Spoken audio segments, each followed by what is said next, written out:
Hello students, आज हम लोग देख रहे हैं कि जब लेंस को किसी मीडियम में डुबाया जाए तो लेंस के फोकल लेंथ के ऊपर क्या इफ़ेक्ट पड़ेगा।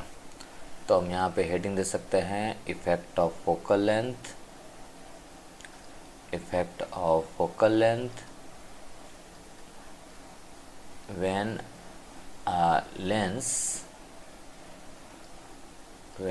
lens is immersed in a medium, immersed in a medium, in a medium. Okay तो जब किसी लेंस को हम लोग क्या करते हैं, किसी मीडियम में इमर्स कर देते हैं तो उसके फोकल लेंथ के ऊपर क्या इफेक्ट पड़ेगा, हम लोग उसके बारे में जानना है और उसका एक फॉर्मूला डिराइव करेंगे। उस फॉर्मूला के डेरिवेशन से कुछ कंक्लूजन निकलेगा, उसको एक्सप्लेन करेंगे कि क्या उसका मतलब मीनिंग क्या निकल रहा है और उसका फोकल लेंथ बढ़ेगा कि घटेगा, कैसे होगा, ये हम लोग जानना चाहते हैं। तो सबसे पहले तो लास्ट दिन मैंने एक फॉर्मूला बताया था आपको कि लेंस मेकअप फॉर्मूला का हम लोग को यूज़ करना है, जिसमें फॉर्मूला होता है 1/v minus 1/u is equal to n/1 minus 1 और इंटू 1/r1 माइनस 1/r2। ये फॉर्मूला होता है लेंस मेकअप फॉर्मूला, जिसको हम लोग बोलते हैं। तो इस लेंस मेकअप फॉर्मूला का यूज़ करना है तो हम लोग बात करते हैं कि सबसे पहले कि मान लीजिए कि यदि एक लेंस है ये हमारे पास, ठीक है। तो ये लेंस है जिसका रिफ्रैक्टिव इंडेक्स हम लोग लेते हैं Ng, लेंस ग्लास का बना होता है इसलिए हम लोग Ng ले रहे हैं। और यहाँ पे ये फ़िलहाल एयर में है अभी, तो एयर में दी है तो इसके पास जो है इसका फोकल लेंथ यहाँ पे आ जाता है। तो 1/f is equal to formula होता है फोकल लेंथ का, तो 1/n और आ जाएगा Nga। Nga का मतलब हो गया refractive index of glass with respect to air, मतलब हो गया लाइट रे ग्लास में इंटर किया एयर से होते हुए, और ये ग्लास यहाँ बता रहा है लेंस का रिफ्रैक्टिव इंडेक्स है। तो माइनस हो गया 1 और यहाँ पे हो जाएगा, ये दो सरफेस होता है लेंस का, इसलिए यहाँ पे इसका जो रेडियस ऑफ कर्वेचर होगा दोनों का 1/r1 और 1/r2 होगा, ठीक है।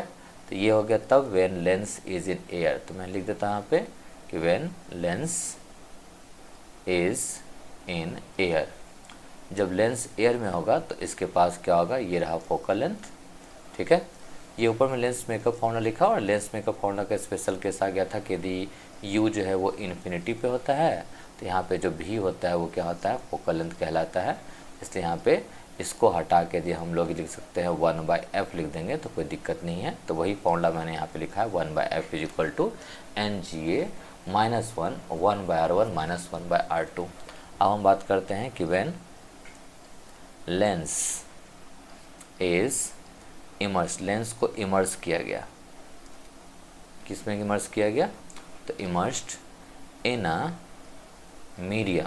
अब वो मीडियम कोई भी हो सकता है, medium of refractive index n2, या n2 से ज़्यादा अच्छा लेते हैं उसको nl लेते हैं। सो इसको एक बार फिर से मिटा के लिख देते हैं, तो ये रहा nl लिखते हैं पे इसका, ठीक है, ठीक है।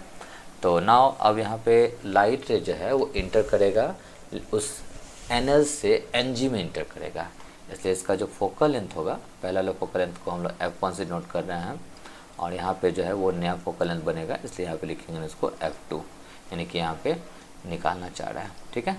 तो यहाँ पे आ जाएगा, यहाँ पे f1 मतलब हो गया इसका ओरिजिनल फोकल लेंथ, जो फोकल लेंथ इसका एयर में था, और f2 यहाँ पे न्यू फोकल लेंथ हो गया यहाँ पे, इसलिए इसको f2 से नोट किए। तो चूँकि लाइट रे अब जो है वो क्या हो रहा है कि ये लेंस है, ठीक है, और ये लेंस जो है वो उसको रख दिए हैं हम लोग एक मीडियम में जिसका रिफ्रैक्टिव इंडेक्स है nl, और ये खुद जो लाइट, ये जो लेंस है उसका जो रिफ्रैक्टिव इंडेक्स है वो है Ng है। इसलिए यहाँ पे हम लोग बात करेंगे कि यहाँ पे फॉर्मूला हो जाएगा n, चूँकि लाइट से जाएगा लिक्विड मीडियम या फिर कोई मीडियम से वो ग्लास में जाएगा, इसलिए यहाँ पे लिखेंगे NGL लिखेंगे। NGL का मतलब ही होता है Ng/nl, और ऐसे इसका मीनिंग ये होता है कि लाइट रे इंटर्स into that glass from the liquid medium.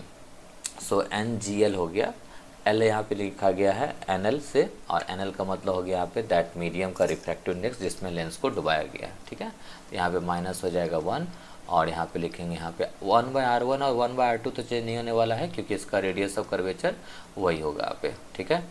अब यहाँ पे क्या करते हैं, इसको इक्वेशन नंबर 2 हम लोग कंसिडर करते हैं और हमारे पास 1/f1 भी पता है, 1/f2 भी पता है।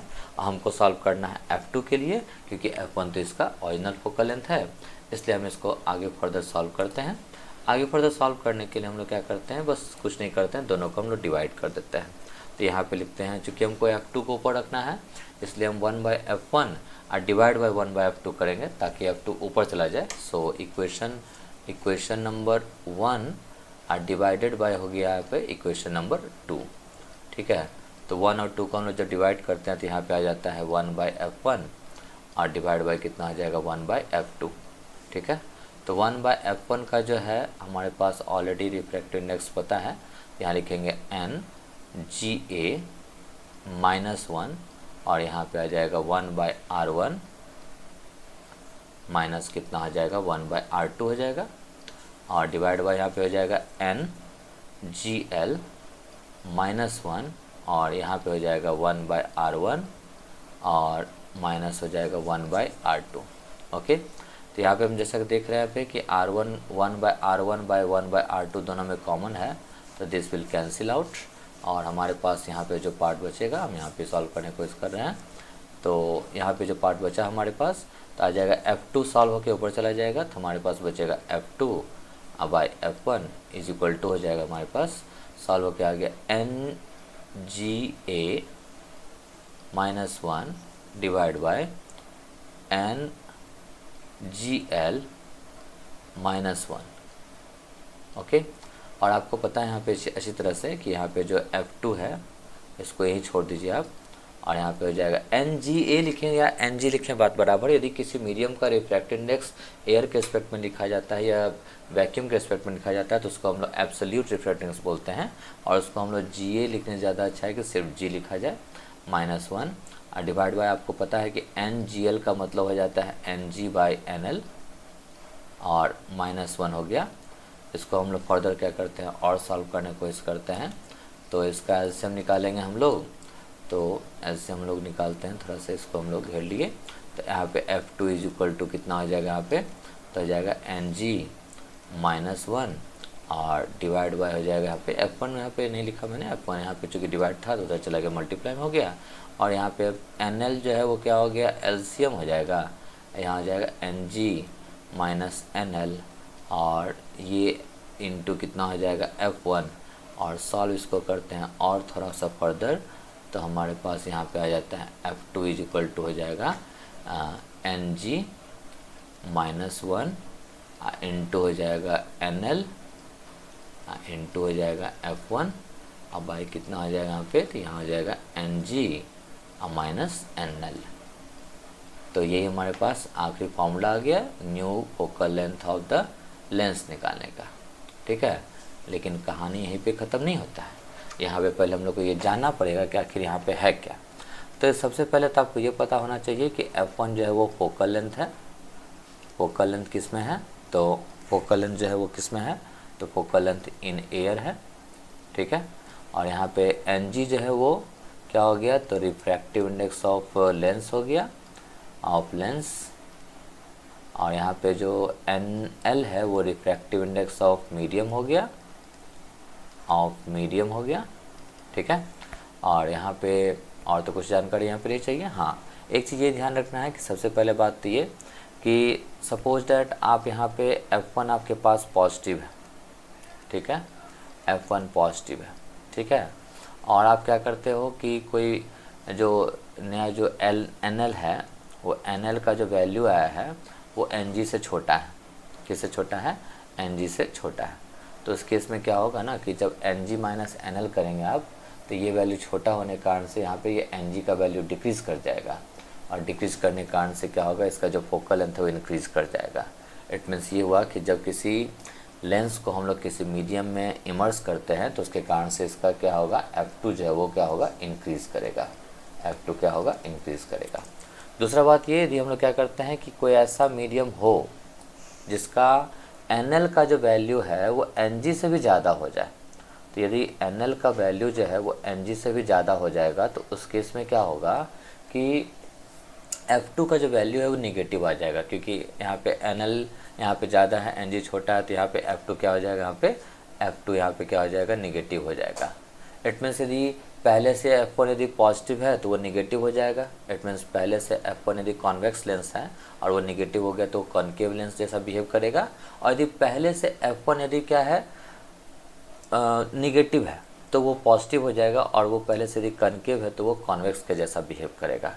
यानी कि यहाँ पे दोनों केस पॉसिबल है। यहाँ पे दो इंपॉर्टेंट केस है, ये दोनों केस आप लोग को याद रखना पड़ेगा। F1 पॉजिटिव हो गया, ठीक है, तो यहाँ पे यदि NL यदि स्मॉल है किससे, NG से, तो F2 इसका इंक्रीज़ करेगा। और यदि यहाँ पे क्या है कि NL यदि NG से बड़ा हो गया तो उसके इसमें फोकस जो होता है निगेटिव हो जाएगा। यानी कि यदि हम लोग क्या करते हैं, किसी कॉन्वेक्स लेंस को उस मीडियम में इमर्स करते हैं जिस मीडियम का रिफ्रैक्टिव इंडेक्स उस लेंस से ज़्यादा है, तो उसके इसमें कन्वेक्स लेंस बिहेव करेगा कॉन्केव लेंस जैसा, एंड वाइस वर्सा। ठीक है, तो आज के लिए इतना ही। ये वीडियो हमको लगता है कि आपको समझ में आ गया होगा। प्लीज़ चैनल को लाइक और सब्सक्राइब करें ताकि मैं और वीडियो बना सकूं। धन्यवाद।